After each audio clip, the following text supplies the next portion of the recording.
کہ میرے لیے حیران کن نہیں ہوگا کہ اگر عمران خان کو فوجی تحویل میں لے لیا جائے. پہلے بھی بتایا تھا کہ سول نافرمانی کی کال اس ٹرائل سے لنک ہے. 9 مئی سے Faiz Hameed, P T I, Imran Khan اور بشرا بی بی کو الگ نہیں کیا جا سکتا. دیکھیں جی, بہت ہی اہم نقطہ ہے. فوجی تحویل میں لینے کا پاکستان کی سپریم کورٹ کی طرف عوام جو ہے وہ دیکھ رہی ہے. آپ نے 2 روز پہلے سپریم کورٹ پاکستان میں جو حکومت کی استدعا تھی اسے مسترد ہوتے ہوئے دیکھا. جب حکومت نے استدعا کی کہ فیصلہ جو ملٹری کورٹس کا ہے اسے سنوانے کی اجازت دی جائے, لیکن عدالت نے اس درخواست کو رد کر دیا اور پھر اب یہ مسلسل کیس جو ہے وہ آگے چل رہا ہے. آپ نے ویورز ایک بات یاد رکھنی ہے کہ یہ پورا جو سیاسی منظرنامہ ہے جس میں 9 مئی, فیض حمید, بشرا بی بی, پاکستان تحریک انصاف اور فیصل واڈا یہ جو باتیں کر رہے ہیں, یہ انہیں ایک ڈیل کی طرف لے جانے کی کوشش ہے. اور دیر نہیں لگے گی. سپریم کورٹ پاکستان آئینی بینچ ہے, وہاں پر جو لوگ بیٹھے ہوئے ان کے اپنے گھر کے لوگ ہیں, یعنی ان کا کچن بینچ ہے. کچن کیبنٹ ہوتی ہے, ان کا کچن بینچ ہے جس میں ججز ان کی مرضی سے فیصلہ دیں گے. اور کہا یہ جا سکتا ہے, چونکہ آج میری پاکستان میں 2 انتہائی اہم شخصیات سے بات ہوئی تو کہیں نہ کہیں یہ سوچا جا رہا ہے, اور میں آپ کو انفارمیشن کی بنیاد پر بتا رہا ہوں کہ سپریم کورٹ شاید یہ کہہ سکتی ہے کہ ٹھیک ہے 9 مئی کی حد تک آپ فوجی ٹرائل جو کر سکتے ہیں, باقی کسی مقدمے میں فوجی ٹرائل جو ہے وہ نہیں ہوگا. اس کے بہت سارے امکانات اس بینچ کے ذریعے یہ فیصلہ آنے کے حوالے سے موجود ہیں. اور دوسری طرف جو فیصل واڈا یہ بات کر رہے ہیں نا کہ دعا کریں کہ ملٹری کورٹ میں ٹرائل ہوا تو دعا کریں کہ عمران خان کو عمر قید اور پھانسی کی سزا نہ ہو جائے.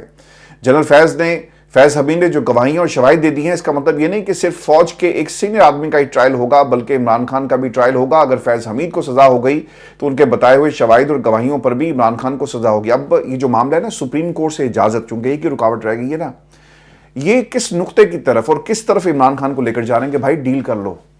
چونکہ انہیں نظر آ گیا ہے کہ پاکستان کے اندر جو 9 مئی کے شواہد اور جو چیزیں ہمارے پاس موجود ہیں, ہم انہیں پاکستان کی سول کورٹ سے عمران خان کو سزا نہیں دے سکتے. یہ بات آپ نے یاد رکھنی ہے. اب واحد طریقہ ہے کہ ملٹری کورٹ کی طرف جائیں, سپریم کورٹ سے ایک فیصلہ لینا ہوگا اور اس کے بعد ہم ملٹری کورٹ میں عمران خان کا کیس چلا سکتے ہیں. اور آج کے بعد یہ پلی کیا پیش کریں گے کہ جناب ہم نے پاکستان کے سابق ڈی جی ISI جنرل فیض حمید کا ٹرائل کیا, اور ٹرائل کے دوران بہت ساری چیزیں ایسی پتہ چلی ہیں جس کی بنیاد پر عمران خان کے خلاف شواہد موجود ہیں, پی ٹی آئی کے خلاف شواہد موجود ہیں, اور اسی بنیاد پر ہم پی ٹی آئی کو بین کرنے کی کارروائی کا بھی کو انیشیٹ کرنا چاہتے ہیں اور عمران خان کے خلاف بھی کارروائی جو ہے اس کا آغاز کرنا چاہتے ہیں. تو یہ ایک طرح سے پلی لی جائے گی. مجھے یقین ہے کہ آپ کو یہ میری باتیں اچھی نہیں لگ رہی ہوں گی, لیکن یہ وہ انفارمیشن ہے جو آج میں نے اکٹھی کی, اور اس وقت کچھ لوگ سوچ کیا رہے ہیں عمران خان کے معاملے کو لے کر, اور پھر فیصل واڈا نے جو باتیں کہی ہیں. اور گواہی کو عمران خان کے خلاف استعمال کیا جائے گا. نقطہ جس کی طرف یہ لے کر جا رہے ہیں نا وہ یہ ہے کہ خان ڈیل کر لو, اور ان کو معلوم ہے کہ عمران خان ڈیل نہیں کرے گا. اس کا ایک جواب نا ہمیں نون لیگ کے ہاں سے بھی ملا ہے, اور یہ بہت ہی انٹرسٹنگ بات ہے, چونکہ یہ سارے مل کر عمران خان کو توڑ نہیں سکے. عمران خان کے خلاف مقدمات پاکستان کی عدالتوں میں چلاتے تو ضرور ہیں, لیکن یہ مقدمات عدم ثبوتوں کی بنیاد پر چل نہیں سکتے. آپ نے وکلا کی ایک پوری پلٹون کھڑی کی, وہاں پر آپ کو دلائل کم اور وکلا زیادہ نظر آئیں گے. فواد چودھری صاحب نے یہ سوال کیا رانا صاحب سے, اور رانا صاحب کو کہا کہ نئے الیکشن کا سوچیں اور عمران خان کو رہا کریں. اس پر رانا ثناء اللہ نے کیا جواب دیا, یہ مینٹیلٹی ان دونوں جو کوارٹر سے جو ہمارے سامنے آ رہی ہے. رانا صاحب یہ کہتے ہیں کہ پھر یہ سسٹم ختم ہو جائے گا, عمران خان 2/3 اکثریت سے جیت جائے گا, آپ بتائیں کہ عمران خان کو تلوار دے دیں کہ وہ ہمیں ذبح کر دے. تو یہی کہیں نہ کہیں سوچ موجود ہے پاکستان کے طاقتور حلقوں میں, اور یہی سوچ موجود ہے مسلم لیگ نون کے اندر کہ اگر عمران خان کو ہم نے رہا کر دیا تو پھر کیا ہوگا. پھر عمران خان کو پاکستان کی عوام جو رشتہ موجود ہے دوبارہ سے, وہ رشتہ مزید ہمارے اوپر حاوی ہوگا, اور ہم پھر کس طرح سے اس مینڈیٹ کو قبول کریں گے, اور 2/3 اکثریت عمران خان کو ملے گی اور وہ سب کچھ ختم کر کے رکھ دے گا. تو یہ وہ پوری کی پوری گیم ہے جس میں عمران خان کو ایک ڈیل کی طرف لے جانے کی کوشش کری. اگر مان گیا ٹھیک ہے, نہیں تو یہ راستہ ہے اور ہم عمران خان کو سزا دیں گے, ادروائز ہمارا سروائیول موجود نہیں ہے. ویورز, اب کیا ایسا ممکن ہے؟ Supreme court Pakistan civilian trials کے حوالے سے ایک فیصلہ, اور اگر آئینی بینچ نے فیصلہ یہ دے دیا کم از کم 9 مئی کی حد تک, تو یقیناً یہ ممکن ہو پائے گا.